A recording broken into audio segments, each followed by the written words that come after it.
Bonjour Lionel Haumeau, bienvenue. Bienvenue, merci.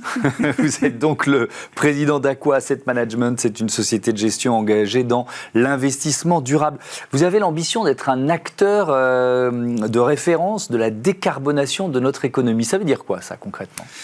Ça veut dire que Aqua Asset Management, en tant que société de gestion, gère des fonds dont la volonté, l'intention, l'ambition est de flécher l'épargne vers des entreprises qui participent à la décarbonation de l'économie, qu'il s'agisse de production d'énergie renouvelable ou d'acteurs engagés dans des produits et des services qui participent à cette décarbonation. Oui. Est-ce qu'il y a des secteurs ?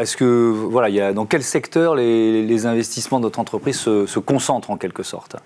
Alors, globalement, aujourd'hui, on a une concentration qui est sur des sujets liés à l'énergie. On est investisseur de référence dans Evergas, un acteur du biogaz, production d'énergie à partir de déchets organiques. Ouais. On est également actionnaire d'Everwatt, qui produit du solaire en autoconsommation collective et individuelle.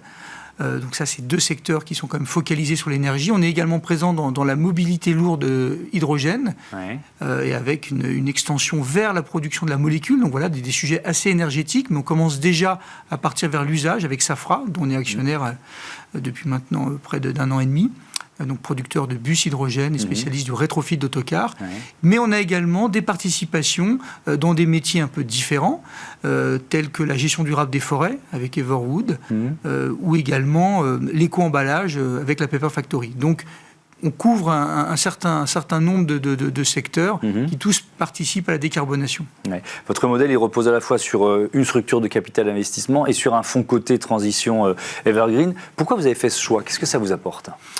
Alors, ça nous apporte deux choses. La première, c'est que pour s'inscrire dans la durée et pour être capable à la fois d'accompagner des investissements en capital, mais aussi en temps, avoir un horizon de temps figé, comme souvent dans des fonds, 5 ans, 7 ans, 10 ans, ça peut être un sujet, ça peut être un frein.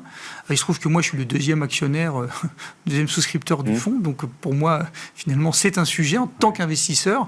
Et donc, je considère qu'avoir un temps plus long, donc là, en l'occurrence, c'est un fonds Evergreen, ça donne une capacité à s'inscrire dans la durée, ce qui ne veut pas dire qu'on ne va pas vendre des entreprises dans des horizons de temps à définir.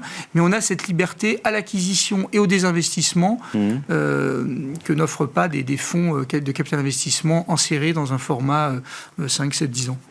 Comment vous choisissez les entreprises que vous financez ? Est-ce que il y a une ambition de changer un modèle économique dans un secteur ? Est-ce que ça va jusque-là, d'une certaine façon ? Alors, ça va jusque-là pour une raison simple, c'est que aujourd'hui, quand vous parlez de décarbonation et de transition écologique, c'est un peu comme la transition digitale il y a 10 ou 15 ans. On est, je ne sais pas si on est en 2003 ou 2005 de la transition, mais on est à des moments de rupture forts. On le voit, des ruptures des modèles, des ruptures des modes de consommation, des modes de vie. Et donc, à un moment donné, il faut forcément avoir une vision entrepreneuriale, parce qu'en fait, ces disruptions, elles seront captées par des nouveaux venus. Nous, notre vision, c'est pas forcément d'identifier des sujets que vont nous présenter des banques d'affaires, mais plutôt d'identifier des thématiques sur lesquelles ensuite on va identifier des entreprises qui vont constituer la base de nos investissements. Evergas, il y a quelques années, on a investi dans un bureau d'études qu'on a progressivement transformé en opérateur, parce que notre vision, c'était que sur le biogaz, il fallait être un opérateur intégré. Sur le solaire, notre vision, c'était que l'autoconsommation collective individuelle allait être un sujet majeur. Pareil, on a commencé par un bureau d'études et ensuite, avec la croissance interne, la croissance externe, on a construit l'objet Everwatt. Donc on a une logique de co-construction de nos projets. Presque de faire émerger des acteurs industriels, c'est ce que j'entends dans ce que vous nous dites. Tout à fait. On a cette vision entrepreneuriale et industrielle de nos investissements. Ça veut dire aussi participer à la création de nouvelles filières, parce que c'est ça aussi ce à quoi on est en train d'insister. Alors, c'est évident qu'on ne peut pas, et on en parlera peut-être tout à l'heure, puisqu'on est aussi à l'initiative d'un forum qui reprend ces principes. c'est-à-dire une vision très écosystémique. La transition écologique, elle a ce site particulier qu'elle est très matérielle, c'est la différence avec la transition digitale. Ouais. Et comme elle est très matérielle, ça génère des investissements sur des territoires donnés. Et donc, ça va impliquer beaucoup de parties prenantes, les fameux stakeholders à l'anglo-saxonne. Et ces parties prenantes, si vous les intégrez au tout début, vous avez plus de chances de faire aboutir des projets d'entreprise. Et donc, nous, notre vision, c'est qu'il faut faire partie de ces écosystèmes. Alors, des fois, juste les accompagner. Mais, par exemple, dans le biogaz, on a été jusqu'à accompagner la création d'une association qui s'appelait la Biogaz Valley, qui faisait la promotion du secteur auprès des décideurs publics, des décideurs privés. Donc, on a cette vision, on fait partie d'un tout et on est prêt à accompagner ces écosystèmes. On va prendre un exemple, c'est la levée de fonds de Boucle Énergie. Pourquoi vous avez choisi de les accompagner ? D'abord, c'est quoi Boucle Énergie ? Alors, Boucle Énergie... On est dans le solaire, dans l'autoconsommation solaire dont on parlait, quoi. C'est une filiale à 100% de Everwatt qui a plusieurs métiers tournés autour de l'autoconsommation individuelle, collective. Et en fait, la vision, c'est que l'efficacité énergétique, elle se construit pas à l'échelle d'un seul bâtiment, mais à l'échelle de grappes de bâtiments qui ont des besoins, une saisonnalité de leur production, de leur consommation d'énergie. Et donc l'autoconsommation collective, qui a un cadre réglementaire récent en France, depuis fin 2019, il vient pour partie répondre à ce sujet, puisqu'il permet, sur une zone d'activité donnée, donc avec un hypermarché, un entrepôt, un OPHLM, de mettre des panneaux sur différents consommateurs et de vendre cette énergie en direct aux acteurs économiques de cette zone. Donc aujourd'hui, c'est 3 mégawatts par zone. Avant, c'était 500 kilos. Donc, oui, on a fait un saut un peu quantique. Et nous, on a développé depuis 2 ans une équipe projet. On a lancé la construction d'un premier site à Saint-Martin-d'Air, près de Grenoble. Et on a un pipe de projet qui est fort d'une centaine de boucles partout sur le territoire français. Oui, donc ça veut dire que il y a un maillage territorial qui est d'ores et déjà prévu. Tout à fait. Ça correspond, une dizaine de régions, c'est ça ? Ça correspond un peu à une vision qu'on a sur cette transition écologique. La transition écologique 1.0, on va dire, c'était des objets assez conséquents au sol, éolien, solaire, de grande taille. La transition écologique, on va dire 2.0, comme on l'a fait dans le biogaz, c'est des objets diffus, très techniques et partout sur le territoire. Et donc, quand vous avez une seule boucle, c'est pas spectaculaire. Quand vous en avez 100, c'est 100 fois 3 mégawatts. C'est un peu, comme je dis souvent, comme dans l'immobilier commercial. Si vous avez un bas d'immeuble, c'est une boulangerie. Quand vous en avez 50, c'est une foncière commerciale. Voilà. C'est un peu ça le modèle en général. Avec une levée annoncée de 34 millions d'euros, quel partenaire vous accompagne ? Un fonds qui s'appelle Conquest, qui sont des partenaires qui partagent cette vision industrielle et qui ont aussi co-construit cet investissement avec nous et qui se sont engagés effectivement à investir 34 millions d'euros dans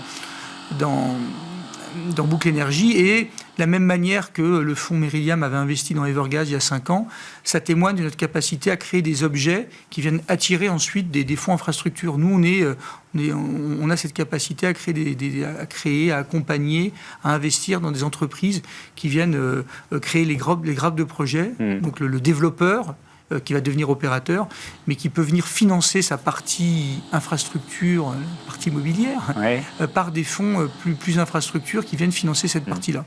Vous l'avez évoqué, créé également le Transition Forum, on va le dire à l'anglaise, dans la prochaine édition, c'est Paris 14 et 15 novembre prochain. Alors, présentez-nous ça, de quoi il s'agit ? Ça correspond à notre vision d'investisseur. En tant qu'investisseur, on a cette sensation qu'il faut faire intervenir les différentes parties prenantes très tôt.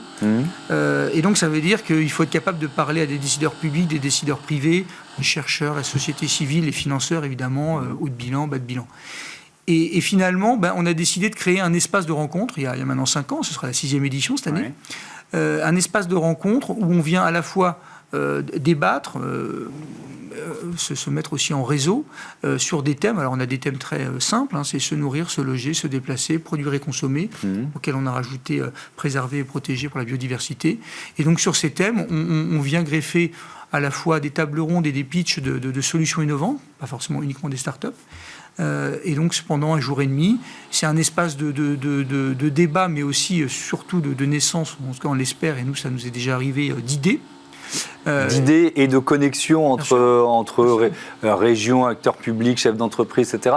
Ça peut se passer au Transition Forum. Tout à fait, ça se passe au Transition Forum tous les ans. Et d'ailleurs, souvent, il y a pas mal d'investisseurs qui vantent un peu leur carnet d'adresses. On a tous plein de noms dans notre téléphone. Ouais. Et nous, finalement, on a coutume de dire, plutôt que de vous en dire beaucoup, nous, on peut vous inviter à la rencontre de notre écosystème une fois par an. Et maintenant, un peu plus, puisque on a organisé quelques déclinaisons régionales. 3 cette année, 5 l'année prochaine. Lyon, Lille, Nantes cette année, auquel on rajoutera Bordeaux et Marseille, sur des demi-journées, qui permettent de faire vivre aussi cet événement et ce réseau durant l'année. Tout au long de l'année, c'est pas aux mêmes dates, c'est pas en novembre. Le Transition Forum, c'est 14 et 15 novembre. Ouais. Orangerie d'Auteuil, on vient de quitter Roland-Garros, on y retourne presque. 6e édition, vous nous l'avez dit, intitulée « Le temps des solutions ». Est-ce que ça veut dire qu'elles n'existaient pas auparavant ou alors qu'elles étaient moins nombreuses, moins matures ? Alors, il faut avoir en tête que le sujet sur ces solutions, c'est finalement, il y a des solutions qui peuvent exister, mais qui ne sont pas au prix, à l'échelle, diffusées.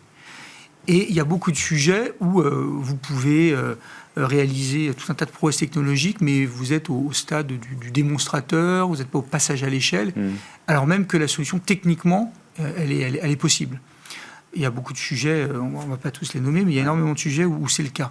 Et donc pour nous, le sujet, c'est déjà de se concentrer sur ces solutions existantes, de les passer à l'échelle et de se positionner sur l'année prochaine, dans 2 ans, 3 ans, et non pas sur des plans d'action 2030, 2040, 2050 que tout le monde a et qui sont magnifiques. Ouais. Merci beaucoup Lionel Lemot et à bientôt sur Bismart. Bon forum, bon Transition Forum, 14 et 15 novembre à Paris. On passe tout de suite à notre Zoom, on parle du marché, du secteur de l'immobilier.